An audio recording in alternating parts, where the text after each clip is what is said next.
ଆଉ ବାପା କ'ଣ ଭାତ ଖାଉଛ? ହଁ ଖାଉଛି ଆଉ। ବୋଉ ଆଜି କ'ଣ କ'ଣ ରୋଷେଇ କରିଛି?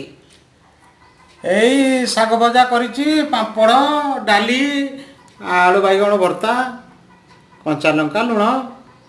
ଓ କିଏ ବୋଉ ସବୁ କରିଛି? ହଁ।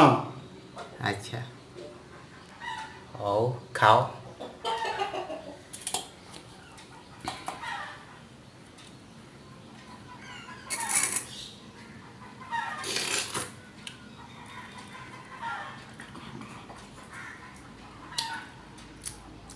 କେମିତି ଲାଗୁଛି?